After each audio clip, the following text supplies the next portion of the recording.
waaw suñu naataangoo la secrétaire général bu SYNPICS RTS nekk itam coordonnateur bu collège des délégués foofee ca RTS Abbas ñu ngi lay nuyu di la dalal di am mbégte nga fekk si ñu fii.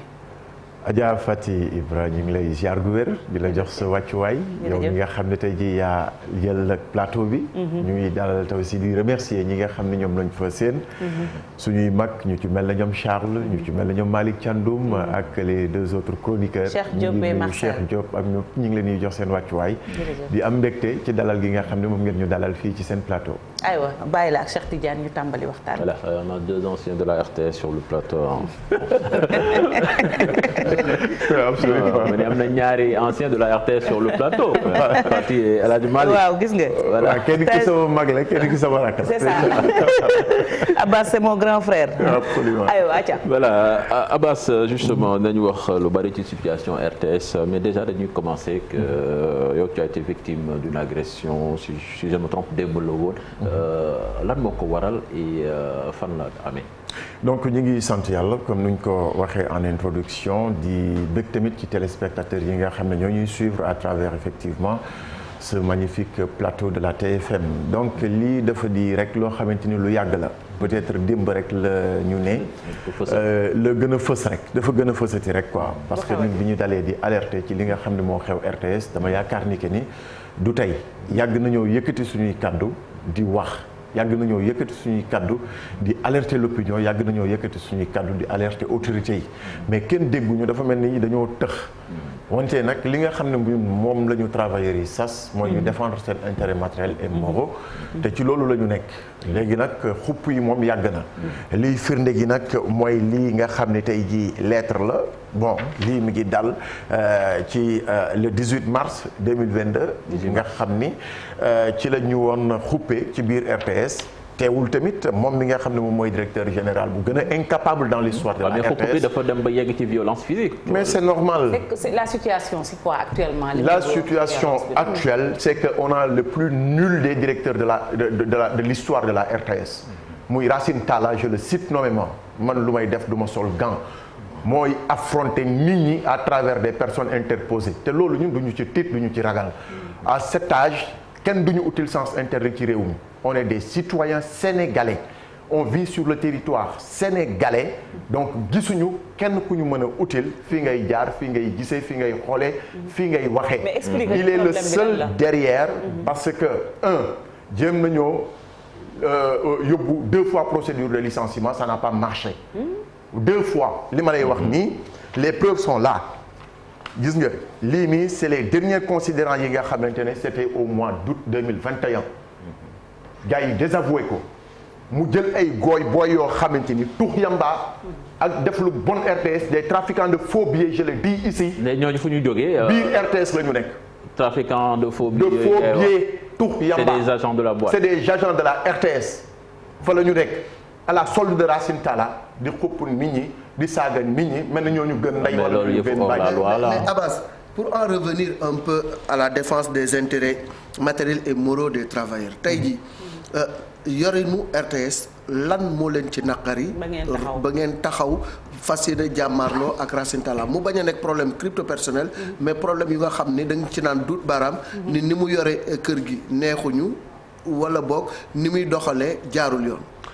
Malick dama jàpp ni que ni ku ne fi ngay liggéeyee mënuloo ci am leneen lu muy lu ko jëmale kanam ñun ci taxawaay boobu la ñu taxaw xooluñu suñuy intérêt bopp parce que bu doon suñuy intérêt bopp la romb nañu fii ñu ne teggi nañu ndombal tànk yi nga xamante ne daf ñu fa fekk ñun faalewuñu ko parce que sëdduñu suñu bopp yàllaay sëdd ci jaam ba pare jaarale ko ci loxo ay nit problème bi dafa simple on avait fait 10 ans d'accord d'entreprise fukki at ñu ni kon dañ koy réviser dëppale ko ak jamono parce que fukki at loo doxal fukki at yoon may la nga saytu ko càmbar ko war nga ko mën a dëppale parce que tey jii le paysage audiovisuel sénégalais est en pleine mutation gis nañ ko ñun ñi ni en tant que travailleur nañu waxtaan ak direction générale de la RTS ñu dugal ñun notre projet de révision de l'accord d'entreprise c'était en 2018 à nos jours kenn dégguñu dañu ànd ak suñu ngor ñuy toog di saytu tous les points de l'accord d'entreprise il ne restait que 2 points d'achoppement. yan la bi ci jiitu mooy la clause de mobilité. directeur bu ñu la nommé yow en tant que directeur général mais le décret qui te donne le pouvoir et les prérogatives moo lay conférer directement la prérogative de nomination, la prérogative de recruter et de rendre compte loolu waxuñu ko. mu xëy dugal beneen coow naan waaw ay clause de mobilité ay accord d'entreprise affaire bi pour outil ji échappatoire mais munu si génn mu diggee lu mu mënul travailleurs yi. lan la bu boobaa li mu leen dig mooy on va augmenter les salaires dégg ngeen benn golo boo xam ni. non dafa am ñoo xam ni dañuy jeexal sa mais nit la quand même. non mais yenn pratique yi du pratique nit. pratique golo la bu ñu ragal di wax ji. gis nga réew mi dañuy masla ba après dafay dugg ci ay considérants yoo xam ni ñun lu ñuy défendre taxaw na ci télé yëpp wër di naan waaw le DG va augmenter les salaires. fan la koy defee. mais est-ce que newul violence bi di feeñ ci langage tamit moom mooy. mais moom répercuté wu ci nit ñi ñoom ñoo ko jiite parce que yéen mosu leen ñu dégg dama ni kenn bum ñu attee ak Racine Talla. man je le dis ci agression bi man ñi ma doon woo di négocier ay dina naan dalal ak nangam sangam bu ma ci kenn woowati. c'est œil pour œil dent pour dent. parce que xam nga lu tax. nekk ni da ngaa radicalisé wu carrément. man maa ko wax fii ci TFM laa ko waxee. jaaraw ma taal ak moom gënuma ndey gënuma baay gënuma juddu ëppuma xam-xam daxuma jàng bi may jàng tojul fenn moom Racine Talla mi. waaw mais comme ni Malick di wax mais yëpp est-ce que demul ba. excuse-moi. non vous allez m'excuser vraiment c'est écœurant ce qui se passe à la RTS. on expose tous les travailleurs de la RTS. ci li nga xamante ne on ne fait que notre job. voilà léegi maintenant pour que téléspectateurs yi comprendre exactement c'est quoi le problème donc il faut que également. nga am ngi ci woon ci ay accords yu ñu waxtaan pour que ñoom li ngay wax ñu mën koo dégg ci seen tey bakkan. voilà nga généraliser un tout petit peu pas que nga jéem a wax sa problème ak Racine. c'est ça léegi man awuma benn problème ak moom. de toutes les façons man ak moom bokkuñu génération. c'est le seul retraité à la RTS bi fa toog ñun on a l'avenir devant nous moom rek moo fa retraité toog fa juróomi at il n'a plus d'ambition pour cette boîte alors que ñun c'est notre avenir qui est en jeu. il faut que les gens aussi sachent raison garder. ñun on a au moins une quinzaine d'années devant nous à la RTS. Abbas bu ñu yàlla mayee gudd fan wér ak wér rek. Malick Abbas. Abbas vous êtes syndicaliste. oui. syndicat dafa am lu nga xam ne moom la ñu tuddee plateforme revendicative. absolument. bu nga xam ne tey da ngeen di défendre intérêt travailleurs yi. ak kër gi yorin bi ngeen koy càmbar di ko xool. tey jii lan moo nekk dëgg-dëgg seen différent ak le directeur général. ci yorin bi parce que ñu bëri jàpp nañ ni am na ay amélioration sur le plan matériel ci biir RTS loolu ndax dëgg la ci wàllu liggéeykat yi aussi yan jafe-jafe ngeen di jànkoonteel dëgg ba yéen syndicats yi ngeen taxaw fas yéene jàmmarloo ak direction générale bi. Malick mais limoon nga benn bi ci. point d'achoppement yi. point d'achoppement yi dafa bëri. xam nga jafe-jafe mën nga dem jënd ji les meilleurs matériels du monde nga indi ko su amee démotivation totale. le matériel ne va pas fonctionner. mun nga tabax bâtiment R+50. si ceux qui manipulent ce matériel ne sont pas à la hauteur ne sont pas motivés résultat doo ko am loolu moo ñu dal RTS. ok dañu nekk di miroiteloo un bâtiment neuf du ñu miroiteloo alors que le climat social est extrêmement délétère. du fait simplement de Racine Talla. agression bi loolu moo waral agression. mais moo waral agression bi. waaw nettali ñu agression bi nag. agression bi demeewul ne tout est parti xam nga convocation bi ma leen di woon. benn point de presse bu ngeen doon def mu envoyé ay agents ñu ñëw saboté ko. foofu la lépp déparé ba nga xam ne. depuis lors vous vous regardez en chien de faïence. xam nga dafa bëgg a transférer problème bi que dafa nekk un problème entre agents. c'est pas un problème entre agents. ok c'est un problème entre un directeur général nul contre tous les travailleurs de la RTS. mais yaa ngi wax c'est pas un problème entre agents mais dafa mel ni am na tamit beneen mën nañ ko waaye syndicat mooy SYNAP boo xam ne dañoo jàpp ni moom. dafa bootu ci directeur bi. cher gis nga xam nga moo tax gis nga dañuy foog ñu bàyyi di font quoi ak di caaxaan man je n'aime pas ça ay simpap xawma lan la c'est pas un syndicat. Deux syndicats existent à la RTS, c'est le SYNPICS et la CNTS et je salue mes secrétaires généraux que sont Moustapha Cissé et Cheikh Birahim Ndiaye. Ces deux syndicats travaillent en intersyndical dont je suis moi-même le porte-parole. donc bu ñu naxante moom moo jéem a créer affaire boobu pour outil ji échappatoire te ça ne passera pas ay Simpaps ak yooyu amul RTS nañu organiser assemblée générale wala ñu am lu ñu def foofu mënuñu fa dara tous les travailleurs dañu ànd ak ñun élection ñu battre leen. ils sont minoritaires.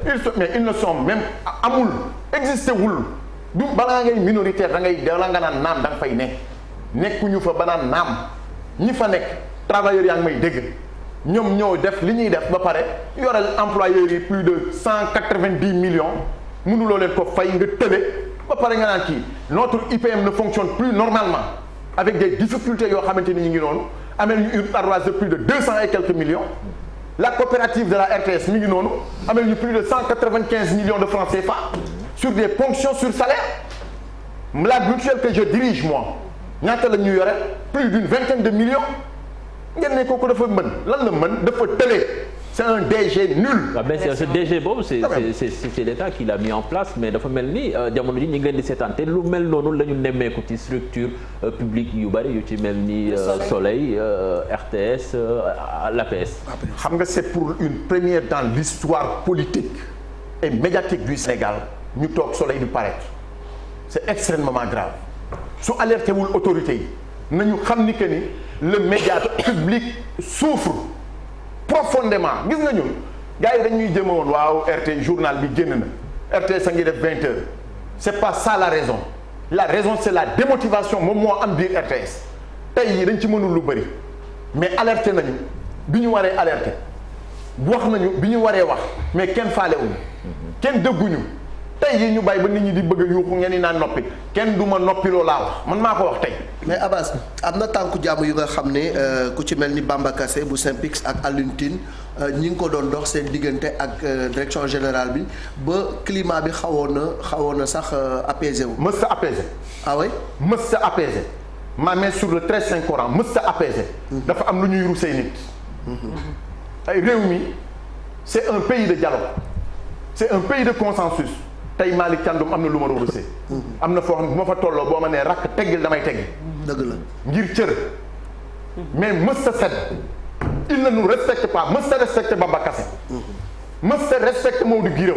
mës sa respecte Alioune Tine.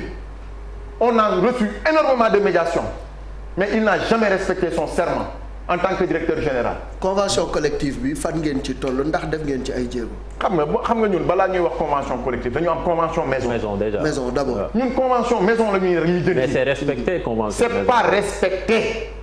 Racine ne respecte personne en tant que manager même ses directeurs dafa dem jëli ji oto yoo xamante ni ils n'en ont pas droit mu jaay leen ko à un franc symbolique. ce qui se passe à la RTS mais c'est l'hécatombe. non mais loolu ngay wax noonu est-ce que am nga ci preuve. waaye yow dëgguloo li ma la wax. man nañ ma yóbbu suba di. ana preuve yi. waaye du ma leen ko wan fii waay yéen itam xanaa léegi lan la.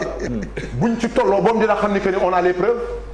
directeur RTS yëpp la jaay oto basé ko sur un décret anticipé sur la décision jaay leen ko au plan symbolique. tey Malick Thiandoum bu yàlla defoon nga dellu si waat RTS te loolu la ñuy ñaan parce que tu es un journaliste talentueux. nga jaar RTS bàyyi fa sa trace. Fatou Ibra Dieng ainsi de suite ak ji fa nekk ñëpp tout mais dafa jël li nga xam ne moom mooy ostracisme syndical jiital ko au détriment des professionnels ana Ismaïla fii ngeen toog ci télé bi. Chérif Dia l'une des meilleures émissions. du Sénégal dañ kumpa mooy dañ kumpa xel du doy. ana Ismaïla fan ngeen ko gisati. fan ngeen ko non dafa dem retraite anticipée payé sans à ne rien faire. loolu moo am RTS. te bari na ay figures emblématiques yu nga xam ne dañ leen daan gis. mais doo leen gis lan moo waral loolu parce que yéen a ngi wax ni dafa am ay licenciement abusif dafa am ay affectation yu nga xam ne teguwul ci yoon loolu yëpp tey jii est-ce que am ngeen ci ay firnde ci li ngeen di wax Abass. Malick gis nga meilleur moyen de jugement mooy tey l'audiovisuel l'écran tey jii Malick buñ la xañee écran bi ana ñan ngeen daan gis ñu am xarañteef am mën-mën am capacité intellectuelle yi di toog di gérer nos plateaux fan ngeen leen gisati buggumay lim parce que je n'en fais pas un débat de personne. dañ leen yóbbu frigo. mais dem nañ waaye du frigo bay leen frigo sedd na sax retraite anticipée payée à ne rien faire retraite anticipée moom mooy xool rek neexuloo ko te tojul fenn fan la toj da ngeen ko mës a dégg dans le paysage audiovisuel du Sénégal. mais est-ce que mën nga dellu si waat fan ngeen ko dégg. Abbas mën nga dellu si waat ci agression bi amoon. parce que non agression bi xam nga borom dëgg bu mënee jooy dëjëm. man ku ma ñeme. waaw mais racontez-nous un peu ce qui s'est passé. ce qui s'est passé lii ma lay won commencé wul tey un certain Lama Diallo moo ma njëkk a agressé ma bind sama lettre saisir la direction du capital humain wax leen ko kenn defu si benn jéego. fu mu nekk RTS. RTS la ne dégg nga ci groupe Racine Talla boobu la bokk ñu tuddee seen bopp résidence Racine Talla ñun bokkuñ ci benn résidence la nga am kenn mënuñoo bañloo RTS la ñu am moom la ñu bëgg mooy résidence RTS. lu ko jëmale kanam ci la ñu lay taxaw. ku mu neex ak ku mu naqari. dégg nga ñu jógee fa. ñu xëy semaine bële il y a à peu près un mois ma def benn tweet je suis libre bi ma defee tweet ba bu am ku ma song di ma fa saaga. c'était sur quoi ci tweet bi lan la. non tweet bi mooy situation RTS. woote en tant que syndicaliste à la solidarité des travailleurs. loolu sama cër la.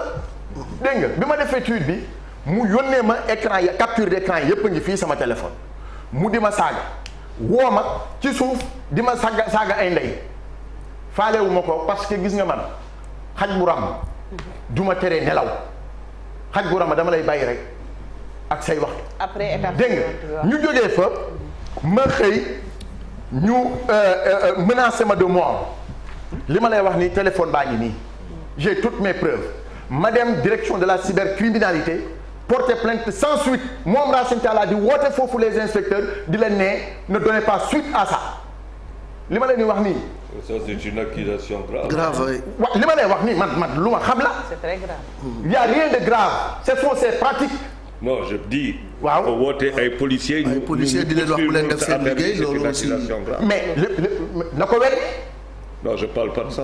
oui c'est grave ce qui se passe ma jógee fa keroog ma romb RTS démb ma dem réunion syndicale parce que fan yii yëpp dañuy jaaxle ñoom dañuy gis ñi ngi réunion xamuñu lu ñuy réunion lan la démb ma génn di dem doxi sama soxla booy bu songu ma lu ne mu yekk ma ko devant témoin. kan la. Madiagne la tudd chauffeur. ci résidence bi la bokk. ci résidence bi la bokk waa résidence Racine Talla dirigée par Bamba Gueye. Bamba Gueye Bamba la waa ji tudd Bamba Gueye. du journaliste. si journaliste. Bamba Gueye la moom mooy servir Racine Talla café ñu def ko chef de département. waaw bokkul ak Cheikh Amadou Bamba. non bokkul ak Cheikh Amadou Bamba Gueye. kooku suma rakk la servir café de ñu def ko chef de département. loolu moo am RTS ma main sur le très saint Coran man lu may wax suma akulaay taala laa koy waxe amul benn qualification bu tax. servir café rek servir café. moom moo la agressé après. non moom agressé wu ma Madiagne moo ma agressé. mu lu ne mu di ma ko yekk. wante nag on est dans un pays de droit. waaw mais léegi Abba situation bi tollu na fii maintenant comment dénouer cette crise. amul dénouement beneen bu muy. bàyyi fa ñu util ñu mag ju baax bu ñu yoral suñu kër gi. maanaam changer direction. dafa tële nit boo tëlee mënoo. dañ lay teggi ni tege seppi la tege na lële uti keneen ku ko doxal. dernière question avec Cheikh Diop. waaw bisimilah jàpp naa ne fu kàddu yu waroo am certainement donc yéen ñaar ñëpp ku ci nekk da ngay xëcc sa boor yow amaana par exemple tey Racine bu taxawoon fii mën na wax leneen ci loo xamante ni njort nañ ne yéen moom moo di lu ngeen waroon a def te defu leen ko est-ce que yéen itam à votre niveau amul benn manquement boo xamante ni am na ci en tant que employé bu RTS. employé RTS yaa ngi may dégg amul benn manquement wallahi azim ay jàmbaar dëggantaan a fa ne te yéen ñëpp xam ngeen ko am na ñu fa jaar li may wax ni waxewu ma ko pour leur beaux yeux mais le manager mooy donner les orientations nga wóolu ñi nga xam ne ñoom ngay liggéeyal bàyyi leen ñu doxal yow tojoo fenn lan nga fi def lu nit ñi mën a teg loxo mais yaa ko fi def lu la yàlla may yàlla nag bu mayee jaam dañ koy nangul mu nekk suñu kilifa mais c'est pas un fédérateur man ak moom bu ñu jaaroo taal man ak moom ñaanuma yàlla li ma dese sama diiru dund man maa ko wax fii adduna amul solo Abbas waaye adduna amul solo ba ci la adduna amul solo xam nga yéen yow ku la yóbbu police ne da lay tëj kaso ñu yendu sûreté urbaine yàlla ba mu ni da lay dàq xañ na sa teraanga adduna 2 fois de suite yàlla weddi sëriñantu sax ak mystique def na ko. jërëjëf Abbas mun naa leen wax leneen ak leneen lu ci tegu. jërëjëf merci beaucoup. kooku desaluma dara. lu golo xam na bootee doomam. jërëjëf te bàyyi ñu suñu kër. bàyyi audiovisuel public. ñu mën koo redresser parce que le mal est trop profond au soleil. à l'APS à la RTS. C'est une crise très profonde que nous vivons. Nous, à notre part. Et les autorités étatiques lan la ñu def pour désamorcer. waaye dañuy defal rek Malick xam ngeen fii gars yi dañ lay jox ay verbatim rek boo kiiyee ñu naan la non nañu jàppaleen si muñ leen dañoo muñ ba dee. jërëjëf kuy bëgg a dee wekku fa la ñu toll. bu ñu kenn sonal. merci beaucoup jërëjëf Abbas Sow la ñu doon dalal mon jeune frère. Abbas Sow journaliste la taskatu xibaar la secrétaire général bu SYNPICS fële RTS nekk itam coordonnateur collège des délégués de la RTS ñu jéggalu quand même ci ñaari yéenekaay yu Futurs Médias tey machine bi si ginnaaw daf ñoo dikkale écran bi dafa dikkale tey nanguwul dox ñu dem seeti léegi Oumy Samb ci météo en express.